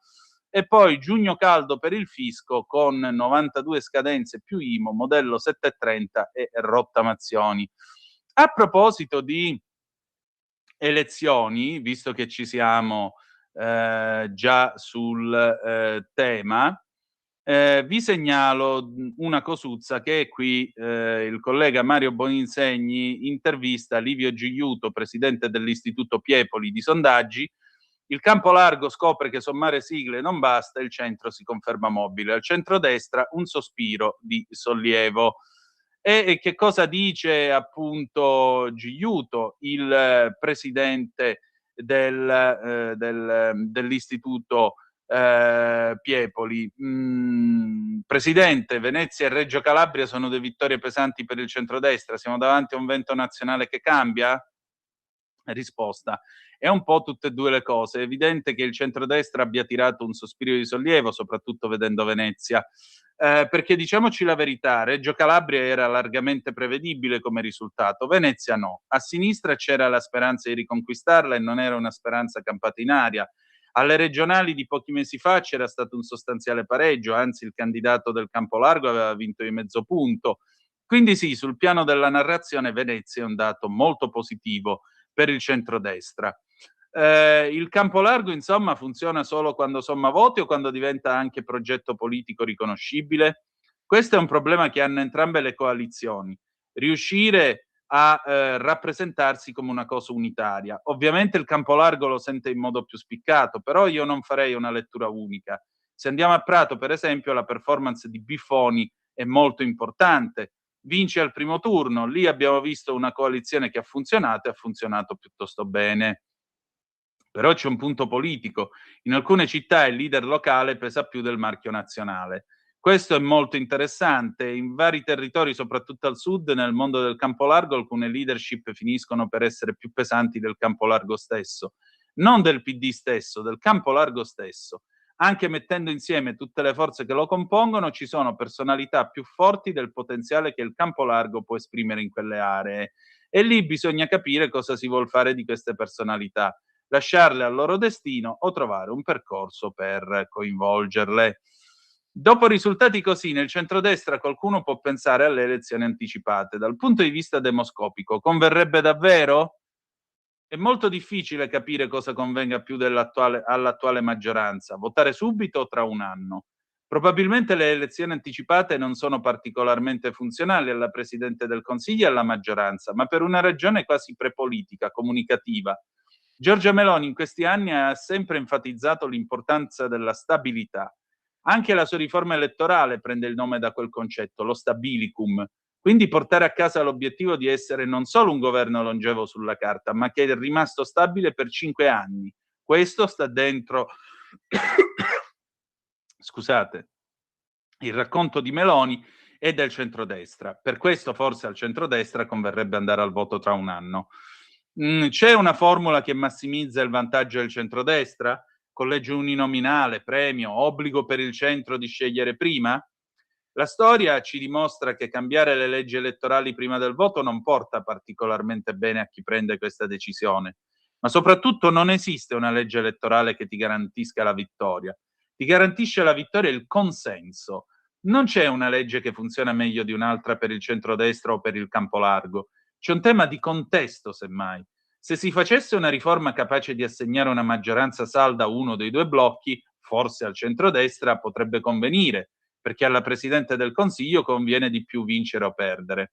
Vincere naturalmente significa essere confermata, perdere significa avere un avversario chiaro a cui contrapporsi. Mentre con questa legge elettorale, con questa legge elettorale c'è anche l'ipotesi del pareggio, e pareggio significa possibilità di governissimo, che è una maggioranza più ampia che potrebbe erodere consenso anche a Fratelli d'Italia. Ma qui siamo più nella strategia che nel risultato finale. Ripeto, non c'è una legge che ti fa vincere le elezioni, se no userebbero tutti quella. E allora alle 8:45 minuti in questo momento, in attesa di avere al telefono la senatrice Elena Murelli, io intanto vi dico qual è l'attuale, diciamo, formula proposta con lo stabilicum. Siamo qua su Il Giornale, pagina 9. Allora, con lo stabilicum ci sarebbe un proporzionale con il premio di maggioranza, premio alla lista sopra il 42%, liste bloccate senza preferenze e la possibile abolizione dei collegi uninominali. Ma adesso qui Parlamento. Qui Parlamento. E io do il buongiorno e il bentornato alla senatrice, oddio mio, mi scusi senatrice, che sono mezzo rimbambito, alla senatrice Elena Murelli, è il caldo. Buongiorno a lei. Buongiorno a lei, non si preoccupi assolutamente, buongiorno agli ascoltatori di Radio Libertà. Eccoci qua. Allora, caro onorevole, sì, ancora con l'onorevole, cara senatrice, allora,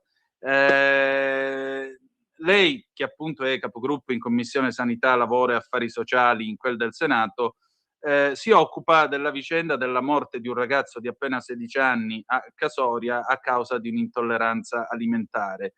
E mi pare che ci sia forte disinformazione, quindi c'è bisogno di molta informazione corretta sul tema, o no? Sì, assolutamente. Oltre a essere appunto capogruppo della Lega in Commissione Sanità, sono anche presidente dell'intergruppo parlamentare sulla malattia celiaca, allergie alimentari, intolleranza al lattosio e alimenti a fini medico-speciali, tutti problemi legati alla nutrizione. Ecco che quindi che questa tragica morte di un ragazzo di 16 anni ci colpisce profondamente e impone una riflessione sulle misure di prevenzione e sulla corretta informazione. Perché? Perché è fondamentale chiarire che esiste una differenza sociale tra intolleranza al lattosio e allergie alle proteine del latte. L'intolleranza al lattosio è una condizione metabolica legata alla difficoltà di digerire uno zucchero presente nel latte. L'allergia invece alle proteine del latte è una reazione immunologica che può provocare shock anafilattico e mettere a rischio la vita. Ecco quindi che diventa importantissimo fare chiarezza. Chiarezza naturalmente a tutti i cittadini, ma anche ai ristoratori, alle persone che sottopongono qualsiasi tipo di alimento, come per esempio anche un gelato, uno snack che può essere all'interno di una struttura, che può essere in un oratorio, che può essere in un campo sportivo. Questo è importante essere pronti e preparati, perché se la persona è allergica può avere appunto questo shock anafilattico, scusatemi, e in caso di anafilassi i minuti fanno davvero la differenza. Ed è proprio questo che non possiamo considerarla soltanto una questione clinica, è una questione di organizzazione sanitaria, però anche di sistema, ma anche di equità. Ecco perché all'interno dell'intergruppo parlamentare la scorsa settimana, anzi ormai 15 giorni fa, il 14 maggio, abbiamo fatto un evento dedicato da una parte alla malattia celiaca, perché era la settimana della celiachia, e dall'altra abbiamo parlato di allergie alimentari e la differenza con l'intolleranza al lattosio. E quindi conosciamo benissimo il problema e vogliamo incidere sulla vita quotidiana delle persone anche all'interno delle scuole, perché è importante fare formazione anche tra gli insegnanti, perché queste cose possono avvenire direttamente a scuola e devono essere pronte e insegnanti a intervenire.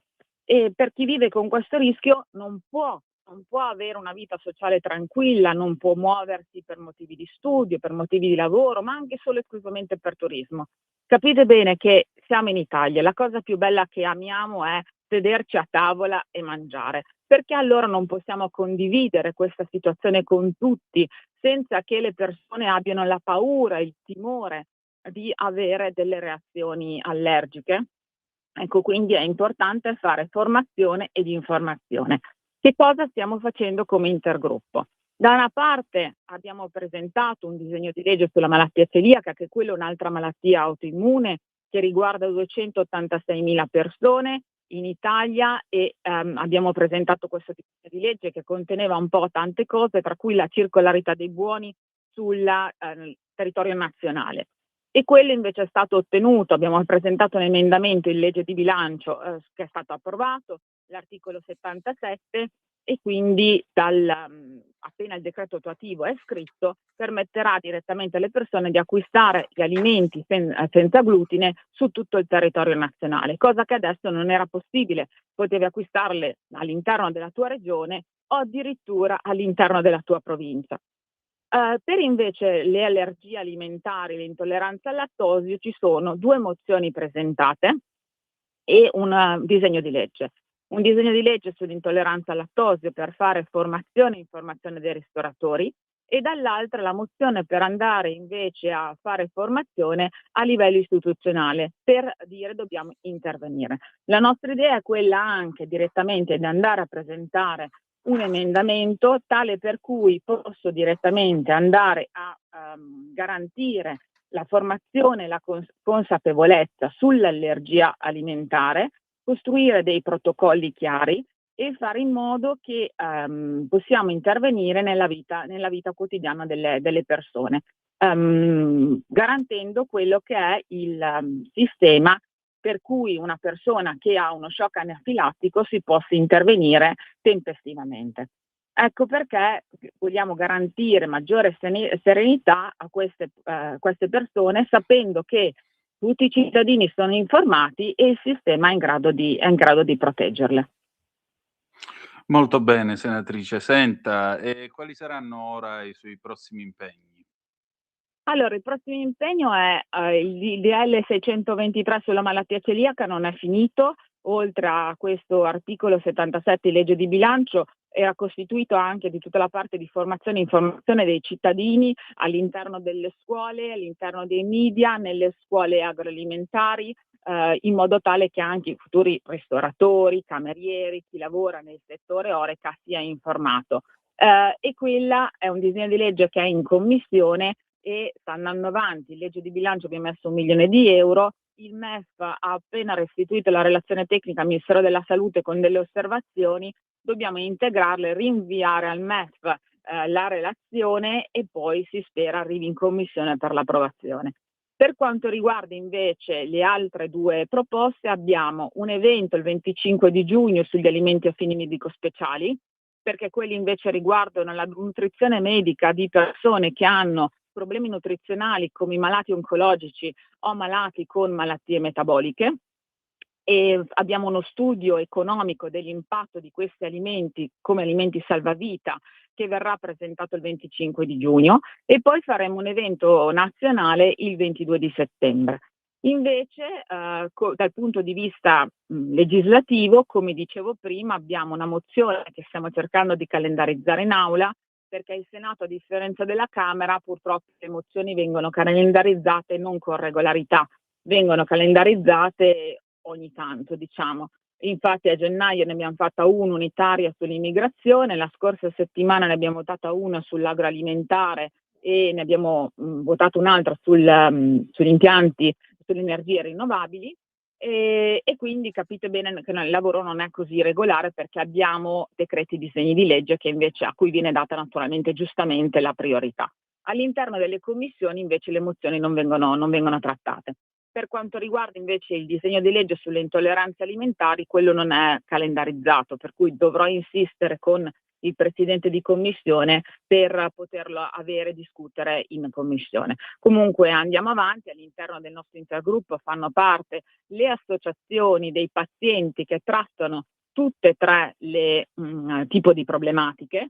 E l'altro argomento importante che stiamo portando avanti con la DG Sanna del Ministero della Salute è la questione che riguarda le etichettature degli alimenti, perché è importante fare chiarezza sul contenuto dei prodotti che noi andiamo ad acquistare. È vero che non è obbligatorio, è obbligatorio inserire gli alimenti allergici, come per esempio latte, noci, nocciole, soia, piuttosto che lo stesso grano, quindi glutine, però non sempre si fa chiarezza. Allora esiste un istituto a livello internazionale che la settimana scorsa si è riunito in Canada e ha deliberato che l'etichettatura deve essere uniforme a livello mondiale. Ecco quindi che allora il Ministero della Salute si è reso disponibile a un dialogo con noi, con l'associazione dei pazienti, per riaprire il tavolo sulle etichettature anche a livello nazionale e discutere appunto sul fare chiarezza al consumatore. Quello su cui insisto con le aziende e al nostro tavolo c'è Union Food che rappresenta tutte le aziende dell'agroalimentare e la GDO e quindi sia le aziende sia il lato grande distribuzione, avere un labeling, cioè una comunicazione chiara all'interno non solo sui prodotti che vengono venduti ma anche all'interno dei locali, penso ai supermercati, del contenuto dei prodotti. Come in alcuni supermercati viene utilizzato il labeling senza glutine sugli scaffali o che marchiano certi prodotti, specialmente all'interno dei surgelati, la stessa cosa potrebbe avvenire appunto con i prodotti che hanno particolari tipi di allergie. Questo per garantire anche al consumatore sicurezza alimentare nel momento in cui fa la spesa. Penso che sia fondamentale l'obiettivo che noi vogliamo portare avanti è quella di garantire a tutti di poter socializzare, mangiare senza problemi e soprattutto quello che è garantire la sicurezza alimentare. Perché non tutti siamo uguali, questo è il principio fondamentale, non tutti abbiamo le stesse reazioni, però tutti abbiamo diritto a vivere, a socializzare e avere dei bei momenti, una qualità di vita migliore. Decisamente, senatrice, io la ringrazio molto e al piacere di risentirci presto. Assolutamente, grazie a voi, buona giornata. Grazie ancora. Adesso sigla e poi Lucio Dalla e Francesco De Gregori. Ma come fanno i marinai a saperlo? 1979, tra poco. Qui Parlamento. Stai ascoltando Radio Libertà. la tua voce libera, senza filtri né censura. La tua radio.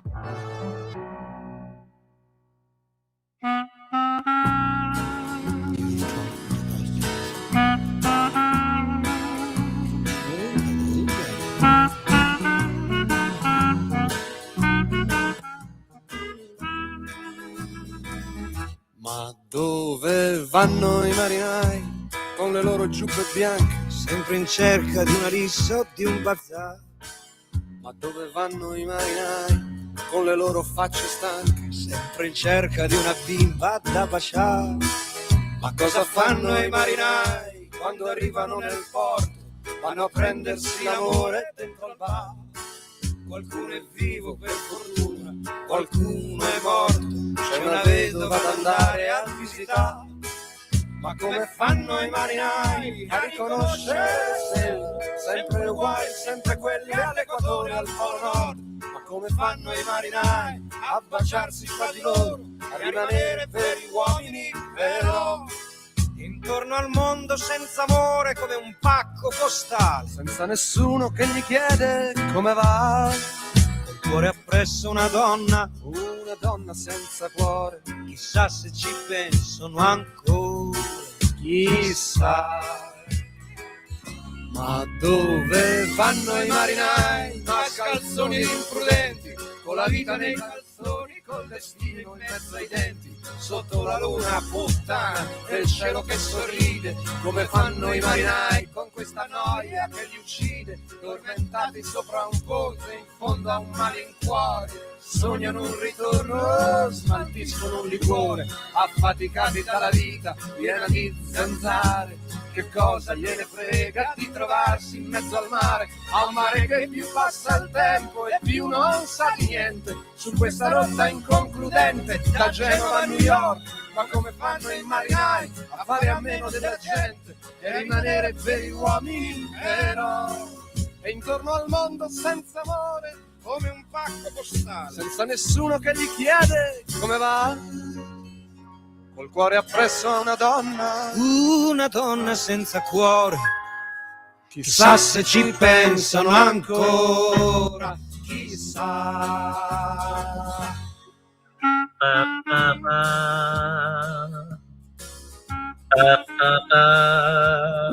Cavolo, una volta lo suonavo bene.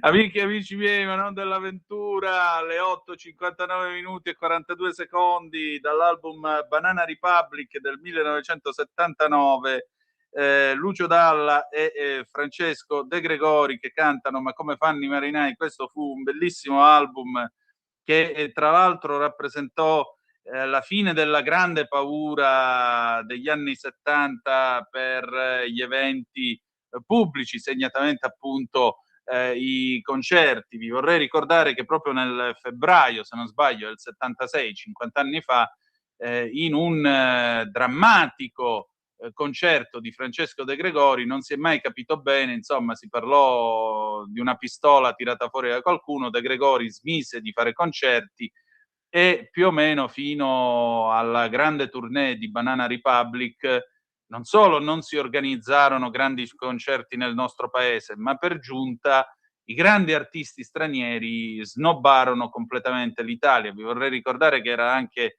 il 77 quando lo Spiegel fece la famosa copertina con la pistola sopra il piatto di spaghetti, no? Dice l'Italia è inaffidabile. Poi nell'80 a giugno venne Bob Marley a San Siro e quello fu il segnale che riaprì l'Italia alla musica da ogni parte. Bellissimo, bellissimo davvero. Le zappe che mi avete mandato al 340 670 9659, buona gente, eccovi qui. Allora, ti correggo Antonino, non vi rendete conto cosa succede? Bergamo e tutta la provincia, la Lega è quasi zero, fate voi.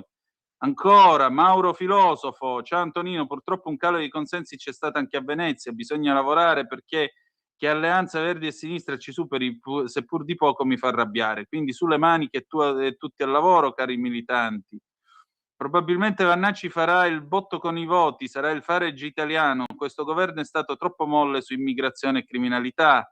Mario, ciao Mario, buongiorno a te, buongiorno Antonino. Se non si chiarisce prima chi comanderà nel campo largo, a me sembra un rischio di ingovernabilità per il paese dargli credito.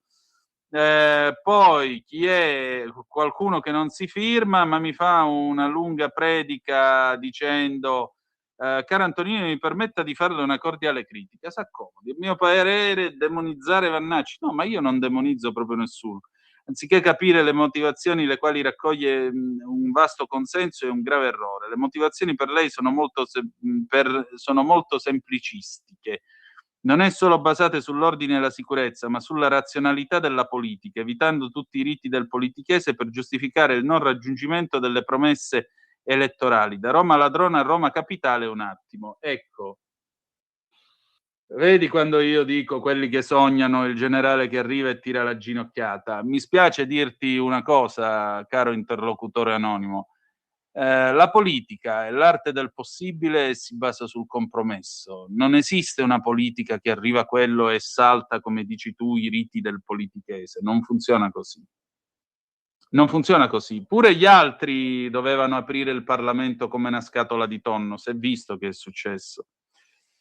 Giustamente la rottamazione di Gusmeroli da lei ricordata è importante, ma riguarda un ristretto numero di elettori. No, mi perdoni, non riguarda un ristretto numero di elettori, perché la Lega è il partito, e deve esserlo, il partito degli imprenditori, il partito del Nord, perché pone anche la questione settentrionale, ed è giusto che ci sia insieme a quella meridionale, è il partito della piccola e media impresa, è il partito delle partite IVA, è il partito di tutti quelli che stamattina, senza avere la certezza che il 27 arriva lo stipendio, si è alzata ed è andata a farsi un culo così a fatturare. Per cui che lei mi dica che la Lega fa la rottamazione per una piccola parte di elettori, sta dicendo che la Lega sostanzialmente non si occupa della sua ragione sociale. Non sono d'accordo.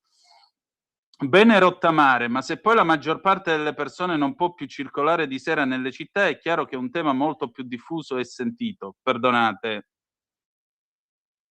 Non mi pare però ora che dobbiamo uscire la sera col giubbotto antiproiettile e tutto il resto, vi prego.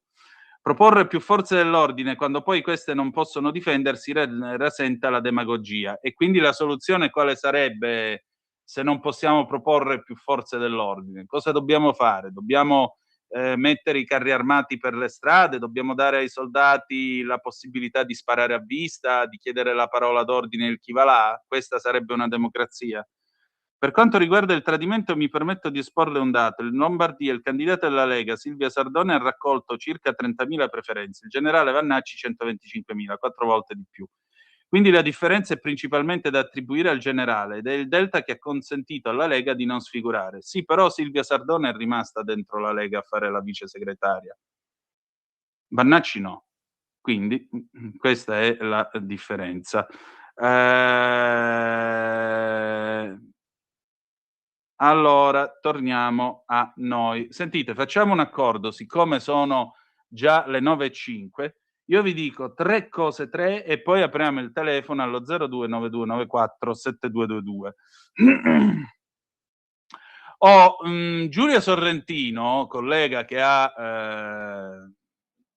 un certo spessore perché è una ragazza coraggiosa, brava e preparata, pagina 6 de Il Giornale, Giulia Sorrentino fa questo servizio, sfida Islam, offensiva tra proclami e divieti, un caso la festa del sacrificio. A Venezia non parlate coi giornalisti, a Bologna scontro con Fratelli d'Italia, caos per i canti in arabo alle 6 del mattino tra strade bloccate e occupazioni abusive. Da Lecco a Civitavecchia, da Torino a Lecce, da Milano a Firenze, in tutta Italia, ieri mattina all'alba sono cominciati i festeggiamenti islamici per la festa del sacrificio. Uomini e bambini la cui partecipazione ha comportato un gran numero di assenze a scuola registrate e denunciate dagli istituti, le donne non pervenute. Si sono riuniti per pregare in parchi, strade, centri abusivi con migliaia di fedeli che hanno generato lamentele tra i cittadini, svegliati prestissimo dal richiamo del muezzin. In particolare a Oggione, in provincia di Lecco, alle 6 di stamattina, il sonno dei residenti è stato interrotto dall'imam che invitava a pregare i musulmani della zona all'interno di un capannone trasformato in moschea senza alcuna autorizzazione urbanistica. E come sottolinea la vice segretaria della Lega Silvia Sardone, l'amministrazione di sinistra ha deciso di chiudere entrambi gli occhi di fronte a una palese violazione del regolamento di polizia urbana del comune, visto che al capitolo quiete pubblica è fatto espressamente divieto di provocare rumori prima delle 7 del mattino. Siamo alle solite, secondo i progressisti filo-islamici le regole devono valere solo per gli italiani? Già, questi sono quelli che rompono i cabasisi se suonano le campane alle 7 del mattino.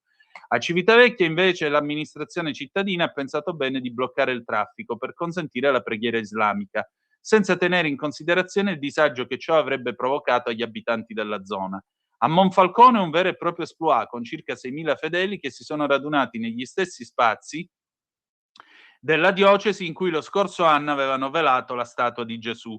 Assistiamo ancora una volta alla concessione di spazi della diocesi per la festa del sacrificio, un rito islamico tribale che per i musulmani prevede tortura e sgozzamento di poveri animali fino a farli morire dissanguati.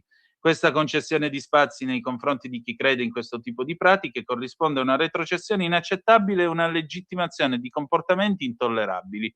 Anche oggi erano in migliaia, tutti maschi ovviamente, mentre la chiesa purtroppo era vuota, sottolinea l'europarlamentare del Carroccio Anna Maria Cisint. Davanti a tutto ciò nulla c'entra il dialogo interreligioso o l'inclusione o la fantomatica islamofobia dietro cui si nascondono, soprattutto perché siamo davanti all'unica religione che pretende spazi senza aver firmato l'intesa con lo Stato italiano prevista dalla Costituzione in modo da regolamentare le confessioni diverse da quella cattolica.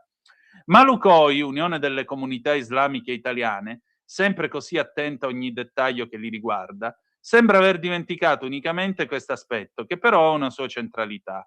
Il suo ex presidente e volto della comunità islamica di Bologna, tanto cara anche a Romano Prodi, Yassin Lafram, pensa infatti ad attaccare Fratelli d'Italia in Emilia-Romagna.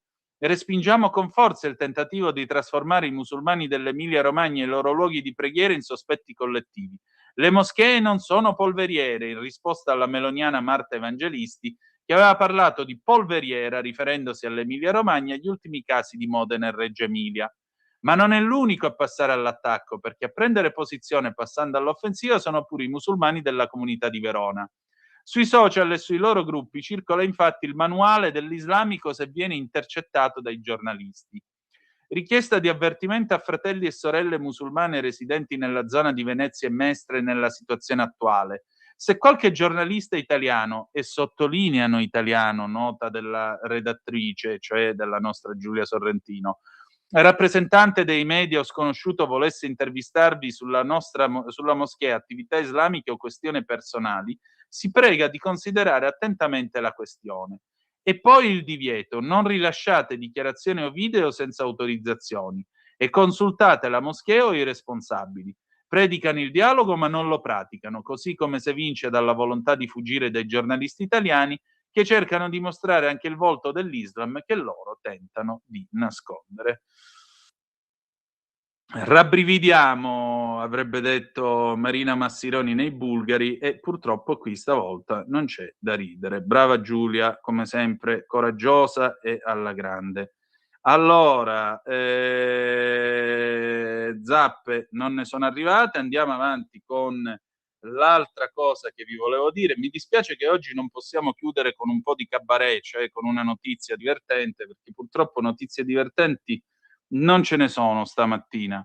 Chiudiamo invece con Francesca Musacchio, che tra l'altro domani avremo con Paolo Collenghi, Vannacci, il Beppe Grillo di destra, inutile dietro a lui, a parte qualche transfuga, il nulla. Silvio da Torino, il referendum e la riforma giustizia è stato fatto troppo tardi. Abbiamo dato tempo all'opposizione di riorganizzarsi. Se alle prossime elezioni dovessimo farcela, ci serviranno pure i voti di Vannacci, dovremmo far tutto nei primi 100 giorni. Ancora, Antonino, lo sport dell'epoca era entrare ai concerti senza pagare, esproprio proletario. Hai ragione, Giovanni. Ho visto il concerto di Bob Marley, ero a Naia, no, cazzica. Giovanni, tu mi chiami ora tra poco e me lo racconti, perché ti sto invidiando fortemente, sappilo. Allora, chiudiamo con Francesca Musacchio a pagina 7, passaporti falsi per i clandestini. Lei tra l'altro sarà domani sera a Chilometro Zoom alle 18:40, quindi non dimenticatelo. Documenti contraffatti di ogni genere sono in vendita online, una rete diffusa che parte dai Balcani e arriva fino a Milano. Pagina 7 del Tempo, eccola qua, la nostra Francesca Musacchio. Passaporti, permessi di soggiorno, carte d'identità, patenti di guida mostrati online come merce pronta all'uso. È la rete che porta all'immigrazione clandestina dai Balcani all'Italia usando documenti falsi venduti sui social. Il primo livello sono proprio i profili social riconducibili a soggetti attivi nella promozione e diffusione di atti identificativi contraffatti di varie nazionalità. Tra i documenti compaiono appunto i passaporti italiani, permessi di soggiorno, carte d'identità, patenti. Gli annunci non sono generici, ma ben strutturati, accompagnati da video e immagini dimostrative che indicano una capacità operativa. Produrre, esibire, proporre documenti spendibili nei circuiti della mobilità irregolare. La documentazione contraffatta diventa così punto di raccordo tra traffico digitale e quello fisico. Serve a costruire identità, coprire passaggi, facilitare permanenze, rendere più difficile l'intercettazione dei movimenti. Il mercato online si inserisce in una cornice più ampia nella quale profili Facebook, account TikTok, canali di messaggistica, contatti esteri formano un sistema di comunicazione parallelo usato per promuovere servizi, raccogliere richieste e mantenere collegamenti tra diversi paesi. La rete è composta da vari soggetti, ognuno dei quali ha un ruolo preciso. Alcuni sono associati alla pubblicizzazione di documenti falsi, mentre altri compaiono nella cornice della movimentazione dei migranti lungo la rotta balcanica. Altri ancora risultano collegati a profili social o utenze di messaggistica. Il dato comune è la presenza di una rete non concentrata in un solo luogo, ma distribuita tra piattaforme digitali, basi logistiche e punti di transito. La parte materiale della filiera porterebbe ai Balcani, dove un presunto trafficante basato tra Sarajevo e Banja Luka sarebbe attivo da anni nel trasferimento di migranti curdi, africani, bangladesi, tunisini, indiani. La rete s'avvarrebbe di collaboratori curdi, turchi, marocchini, con contatti in Italia, Francia e Turchia. Milano emergerebbe invece come uno degli snodi centrali, non solo come punto d'arrivo, ma anche come luogo di garanzia economica e redistribuzione. Il sistema di trasporto poi segue una logica collaudata. Da Banja Luka partirebbero camion carichi di legna, dentro i quali verrebbero nascosti piccoli gruppi di migranti. La rotta avrebbe come direttrici Croazia, Slovenia, Trieste e Milano. In caso di ostacoli ai controlli di frontiera, i migranti verrebbero lasciati in territorio croato e successivamente recuperati in taxi per proseguire verso la Slovenia e poi verso l'Italia. Nel passaggio croato, in particolare, emergerebbe anche un ulteriore livello operativo. La rete conoscerebbe i turni di alcuni controlli di frontiera e in caso di cambio improvviso interromperebbe il trasferimento, lasciando i migranti in Croazia. Da lì scatterebbe una seconda fase, affidata a taxi e contatti locali, per riattivare la rotta e proseguire il viaggio in tranquillità. Nel capoluogo lombardo, poi, alcuni sarebbero trattenuti per qualche giorno prima di essere indirizzati verso la Francia. Il prezzo indicato per ogni immigrante arriverebbe a 3.000 euro. La dinamica quindi non sarebbe occasionale, ma racconta un circuito economico strutturato che offre una serie di servizi. Trasporto, occultamento, contatti, soste e trasferimenti successivi, possibile supporto documentario. Ci sono un paio di vocali, allora facciamo una cosa. Simone, io tolgo la condivisione. A questo punto apriamo il telefono allo 0292947222 se volete essere dei nostri. Da questo momento il telefono è aperto e se vuoi mandarli, però li voglio sentire anch'io in cuffia, quindi mandali pure, sentiamo che cosa ci dicono i nostri ascoltatori. No, la storia è sempre la stessa. Secondo me tutti quelli che criticano la Lega o si lamentano della Lega alle ultime tornate elettorali non hanno votato la Lega ed è appunto per quello. Tornate a votare la Lega e allora gli darete sicuramente forza e otterrete dei risultati, ma non si può continuare a andare a spasso, boicottare la Lega o tradirla e dopo dire la Lega non ha fatto niente. Dateli questi benedetti voti una volta tanto e poi vedrete che le cose cambiano. Ciao, saluto, un abbraccio. E questo era il primo. Andiamo. Ciao Antonino Pietro, ma si continua a dire Vannacci traditore, Vannacci di qua, Vannacci di là. Silvia Sardone è rimasta, Vannacci è uscito, ma Vannacci magari la Lega gli aveva promesso delle cose. Facciamo qui, facciamo là, invece poi ha capito che non era possibile per stare nella coalizione. E lui ha detto a me non va bene, può essere, ciao. Antonino, schifosi questi musulmani, ma dove sono gli animalisti? Dove cavolo sono gli animalisti? Ciao. Allora, intanto il telefono è aperto 0292947222. Perdonami Pietro, scusami, la Lega che cosa gli doveva promettere ancora? Ti prende dal nulla dopo che scrivi un libro autopromosso su Amazon, ti candida, ti offre un posto di prima categoria all'Europarlamento dove potresti fare la differenza, non mi pare che l'abbia fatta. Salvini ti dà la sua fiducia personale, non solo politica, la sua fiducia personale, al punto che ti nomina addirittura vice segretario. Ce n'era gente che poteva fare il vice segretario dentro la Lega di Salvini, o no? Che dici? E dopo tutto questo voleva ancora altro. Che altro voleva? Una fettina di... dai, su. Abbiamo una telefonata, pronto, chi è là? Buongiorno dottore. Oh, Io Vittorio ogni carissimo. tanto mi faccio sentire. E allora?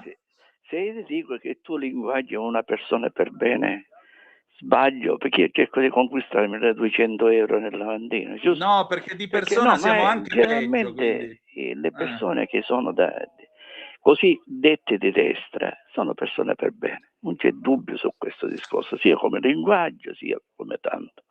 Io ti volevo chiedere 2 quesiti. Le barchette che vanno verso la Palestina, perché ormai la Palestina è quello l'ideale, no? Sì. Come mai non vanno nello stretto in Iran? Perché non ci vanno per liberare di poveri cristi che sono là impiccati ogni giorno? Là non ci vanno perché devono fare la manifestazione, devono fare la gara in maniera tale che poi si mettono prossimamente su essere eletti per la pubblicità che si sono fatti. Penso che sia così, poi è giusto, io l'apponderei, ti dico sinceramente, sarei criminale, io l'apponderei direttamente. E l'ultima cosa che ti voglio dire è purtroppo in Italia siamo combinati come il condominio. Se si parla di condominio sappiamo tutti i condomini, quindi tutti siamo esperti nella politica, ovunque siamo esperti, quindi non è che dici ci può essere qualcosa di diverso, va bene? Addirittura nei condomini si fa l'astensione, cioè non è che una a favore e contro, si astengono pure, quindi immagino un pochettino in Italia come si può andare d'accordo. L'Italia va verso ormai inesorabilmente, mi credi, io e penso che tu sia una persona troppo squisita, troppo cose che mi comprendi. Noi stiamo andando allo spazio, alla deriva, non c'è niente da fare. L'Islam non verrà mai toccato in Italia. Io mi ricordo i libri di Allan che si è ritirato di scrivere, va bene che lui è egiziano, va bene, io amo l'Italia, ma l'Italia l'amano. Ecco. E allora l'Islam, guarda, una sola cosa, sono andati 3 persone con lo scafandro, quindi manco gli occhi si vedevano, vabbè, insieme a 3 maschi accompagnati nella sanità. Bene, appena hanno visto l'infermiere, hanno fatto scavalcare il turno, l'hanno fatto entrare là dentro, riservati, e via per evitare storie, Quindi basterebbe che l'Islam dovrebbe... Scusami, ma ti stai vedendo Kill Bill? Perché di sottofondo c'è il Condor Pasa. Non ho chiuso il telefono. L'Islam dovrebbe, basta dire, le nostre leggi sono queste, se vi conviene rispettate le leggi nostre, se non vi conviene ritornate al vostro paese. Non si fa, perché se arrivano a toccare l'Islam nelle moschee, lo sappiamo che sono i terroristi, immediatamente cominciano attentati in Italia, non li potremo bloccare. La prima cosa è che attaccano è proprio il Vaticano. Quindi che dobbiamo andare molto lontano con le pinze, non li possiamo più toccare. Scusami. Grazie a te. Altre 2 telefonate, pronto, chi è là? Ciao Antonino, sono Marco da Mantova. Buongiorno a te. Per me, Antonino, ascoltare il Vittorio dalla Sicilia è come ascoltare il Vangelo, perché io sottoscrivo in pieno tutto quello che ha detto. Allora, chiediamoci, innanzitutto gli italiani non hanno memoria storica, perché quello che sta facendo oggi Vannacci lo hanno fatto i grillini nel 2017 e lo ha fatto in un certo senso la Meloni nel 2018. Si è presentata come personaggio nuovo, giustamente non era mai stata al governo, gli italiani le hanno dato fiducia. Peccato che poi, dopo alcuni mesi, l'Europa o anche lo stesso Mattarella le ha fatto probabilmente il medesimo discorso che aveva fatto a Giuseppe Conte nel primo governo, quello con la Lega. Ti faccio fare quello che vuoi per un po' di mesi, però poi ti allinei, vero? Perché altrimenti sai che fine ti aspetta. Peccato che gli italiani pensino ancora che arrivi l'uomo forte, il cavaliere senza macchie, senza paura, e con un colpo di spada a mo' di Zorro sistemi la situazione. Ma non è così. Chi c'è dietro Vannacci, Antonino? Chi c'è? Perché questo è arrivato come un funghetto dopo una pioggia, ha scritto un libro autoprodotto, come hai detto te, è diventato un personaggio pubblico, ha fatto un po' di gavetta nella Lega tanto per introdursi nell'agone politico e poi si è messo in proprio. Comunque c'è qualcuno che lo muove e c'è molta gente che gli crede, ma per una semplice ragione, che lui, stando al di fuori del governo, può dire fare baciare lettere a testamento, mentre quando sei all'interno del governo, come ad esempio Salvini, non puoi fare tutto il casino, perché ti dicono giustamente: ah sì, fai casino? E vattene, tanto qualcun altro lo troviamo, facciamo il governissimo e abbiamo fregato gli italiani. Questa è una. Due. Ma qui torniamo a quello che dice Borghi, quando dice venite e vi lamentate, fate questo, fate quello. Scusate, ci avete dato l'8%, mica il 50%. Ma è giusto quello che dice Borghi, ma noi persone che ragioniamo e che seguiamo la politica, perché tu sei il primo che mi insegni, dato che sei una persona estremamente informata su tutta una serie di notizie, dalle più importanti alle più amene, ok? Perché tu sei una spugna. Allora, è fatica informarsi, Antonino. Uno potrebbe anche fare dell'altro invece che perdere o dedicare tempo all'informarsi sulle cose. Potrebbe andare a fare ciò che più gli piace, dallo sport all'hobby, al dormire o al poltrire. Okay? Ma scusami, ma tu di una rassegna stampa in cui mi metto a fare cabaret e racconto stronzate, che cosa te ne faresti? Io cerco di fare il giornalista, questo è il mio mestiere, fratello. Poi puoi essere d'accordo, puoi mandarmi persino a fare in culo, ci mancherebbe. Però voglio dire, il mio mestiere è cercare di essere informato sulle cose, se no giustamente chi sta dall'altro lato dice: ma io perché devo perdere tempo con te?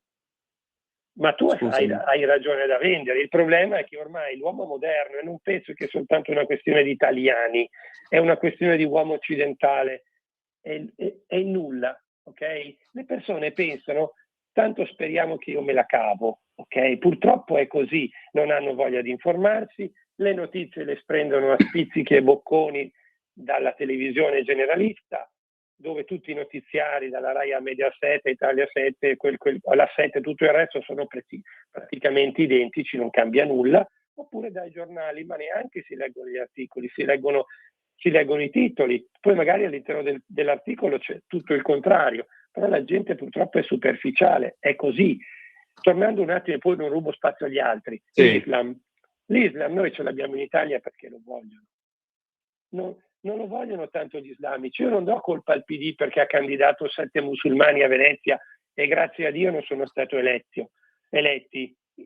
I musulmani fanno il loro gioco, è il PD che fa il gioco dei musulmani. Cioè noi abbiamo le istituzioni, forse non soltanto a livello italiano, anzi certamente a livello europeo, che si sono vendute già da 40 anni o 50 anni, quando ci fu la crisi petrolifera del 73, del 74, ero bambino, non me lo ricordo.